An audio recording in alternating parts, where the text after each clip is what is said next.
Olá, pessoal! Nessa aula de hoje, bem curtinha, nós vamos discutir um pouquinho o conceito de campo vetorial. A ideia de campo vetorial, apesar de difícil e trabalhoso para desenhar, a ideia é bem simples. A gente chama de campo vetorial uma função f que relaciona qualquer ponto de r ao quadrado, ou seja, qualquer ponto bidimensional, duas entradas só, em um vetor também bidimensional. Aí no caso, como eu estou chamando a função f de f maiúsculo, eu diria que esse cara aqui é o f maiúsculo de xy. Então a ideia de campo vetorial é bem simples. Dado um ponto do meu plano, qualquer função que associe qualquer ponto do plano, ou de uma região do plano para ser mais específico, né? Se eu te der um conjunto de pontos no plano, se você montar para mim uma função que relaciona esses pontos a vetores, essa função é chamada campo vetorial. É basicamente o desenho da imagem de uma função cuja imagem são vetores. Ela pega um ponto do plano e associa a vetores. Eu estou falando aqui uma ideia mais simples para pontos do plano, mas eu poderia pegar exatamente isso também e expandir para o espaço. Como é que vocês acham que ficaria? O que seria um campo vetorial? Isso aqui é um campo vetorial em R2. Ela pega um ponto de R2 e transforma num vetor de duas entradas, de duas coordenadas. Na direção i, j somente. Se eu perguntasse para você, então, o que é um campo vetorial em R3? Seria uma função em R3, ó, que associa qualquer ponto de R3, ou seja, que seriam três coordenadas, x, y e z, em um vetor de três entradas, que eu chamaria de ABC, e eu ia me referir a esse vetor como resultado da função. Ele seria o f de x, y, z. Em resumo, um campo vetorial é uma função que associa um ponto de R2 em um vetor de duas coordenadas, ou um ponto de R3 em um vetor de três coordenadas, e pode expandir para dimensões maiores, mas aí a gente perde a noção do desenho, não temos mais muito interesse de falar isso aqui. Para a gente ter uma ideia um pouquinho mais clara, vamos fazer um desenho, treinar isso uma vez, olha só. Tem aqui um exemplo, uma função que associa a cada ponto x, y do plano o seguinte vetor, vetor, direção i, j, menos yi mais xj. Então, ó, quando eu dou para você o ponto x, y, primeira coordenada x, segunda y, ela me associa ao vetor. A regra da função é essa, ó. Ela vai ter a primeira coordenada do vetor é menos y, é a segunda coordenada com o vetor trocado, e do ponto, né? E a segunda coordenada do vetor é a primeira coordenada do ponto com o sinal mantido. Tá claro? Vamos tentar imaginar o que seria esse campo vetorial. É impossível desenhar ele inteiro, porque você tem aqui infinitos vetores aqui no R2, mas você consegue ter mais ou menos uma ideia.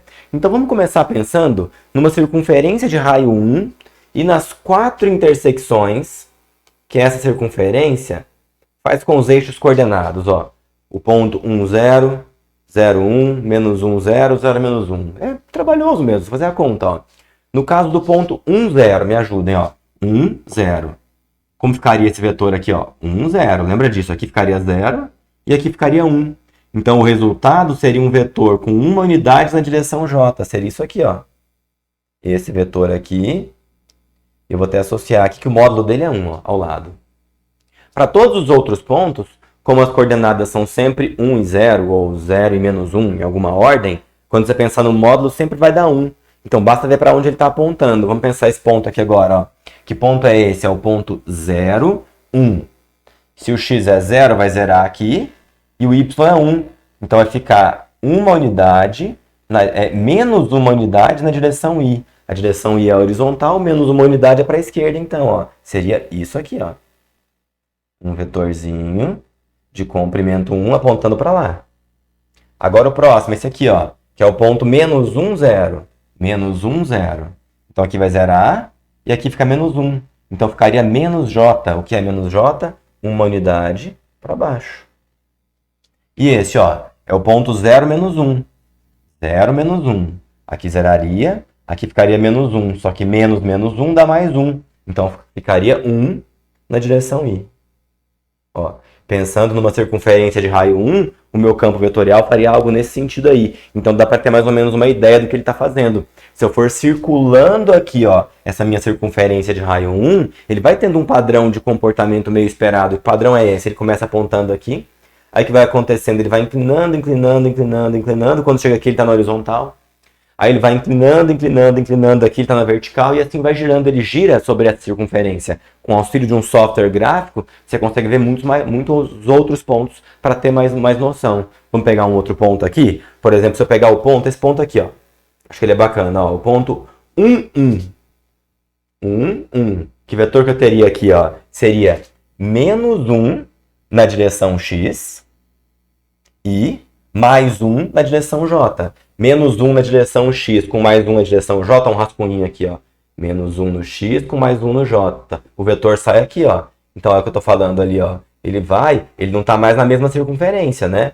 Ele seria agora um vetor com módulo raiz de 2, ele é um pouquinho maior. E ele faria algo nesse sentido aqui, ó. De módulo raiz de 2. Quer ver? Vamos pensar agora no ponto 3, 0.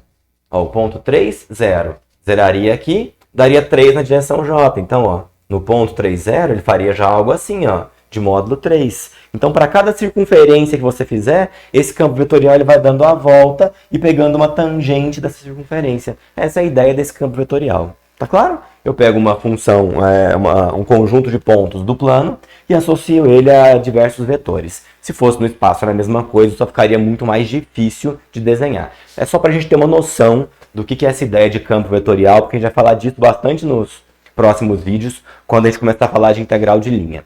Aí, eu vou associar agora esse conceito de campo vetorial com um conceito que vocês já conhecem, que é o conceito do vetor gradiente. O que é o vetor gradiente? Lembra? Dada uma função, estou usando aqui um exemplo de 2 coordenadas, depois eu falo da de 3. Dada uma função de 2 coordenadas, nós definimos o vetor gradiente dessa função. Então, ó, é o mesmo nome da função que você coloca aqui, um delta de cabeça para baixo, né? Um triângulo de cabeça para baixo. Então, o vetor gradiente de f, ele é dado por derivada de f em relação a x na direção y, mais derivada de f em relação a y na direção j. Seria basicamente esse vetor aqui, ó. Derivada de f em relação a x e derivada de f em relação a y. Talvez a câmera não esteja pegando esse cantinho, deixa eu dar uma roubada para ver. Assim, belezinha, ó. Então seria isso, ó. Então o vetor gradiente de uma função, vocês devem lembrar das aulas do cálculo anterior. O vetor gradiente, ele é derivada da função em relação a x na direção y, é a primeira coordenada. E a segunda coordenada é a derivada de f em relação a y. Ah, e se fosse uma função de 3 entradas, ou seja, uma função de R3, mesma coisa, né? Seria derivada de... A primeira entrada seria derivada de f em relação a x, a próxima derivada de f em relação a y, e a próxima derivada de f em relação a z. Não tem muito segredo. Essa é a ideia do que a gente chama de vetor gradiente. Mas espera lá. O vetor gradiente, ele pega uma função, nesse exemplo de 2 coordenadas, e associa ela a um vetor. Se o vetor gradiente é uma função que associa um ponto de R2 a um vetor, então com certeza ele é um campo vetorial. E é essa ideia que é a principal que a gente tem para hoje. A função gradiente é sim um campo vetorial. E é assim que a gente vai começar a olhar para ela a partir de agora. É o principal campo vetorial que a gente tem, para falar a verdade. É a função gradiente de uma determinada função. Então agora, quando eu olhar para os meus campos vetoriais, eu vou separar meus campos vetoriais em 2 grupos. Um deles, que é tão pouco importante que nem tem nome. E o outro, que é importantíssimo, que vai gerar para a gente essa nomenclatura aqui, que é o seguinte. Se um campo vetorial é gradiente de alguma função f, para alguma f, ou seja, te deu ali um campo vetorial. Se você conseguir descobrir uma função f, que você fala assim, olha só, o gradiente da f dá justamente esse campo vetorial que você me falou. Então você fala que esse seu campo vetorial é conservativo. Isso é um conceito importantíssimo. E essa função f que deu origem ao campo vetorial, ela é chamada de função potencial desse campo vetorial. Recapitulando, o que é um campo vetorial? É qualquer função que cumpra essa ideia. Ela pega, vou falar de R2, ela pega um ponto de R2 e associa um valor de 2 entradas, certo? Pode ser para 3 também. Aí nós vimos que toda função gradiente é um campo vetorial. E todas as vezes que isso acontecer, que você olhar para o campo vetorial e ele for a função gradiente de alguém, você tem ali um campo vetorial conservativo. E essa função de origem, que o gradiente dela gerou aquele campo vetorial, é chamada função potencial daquele campo vetorial que foi gerado. Tudo bem? A ideia para hoje era mais desenvolver essa teoria mesmo, para que no próximo vídeo a gente comece a entrar com a matéria de verdade prevista para esses vídeos. Obrigado e até o próximo vídeo.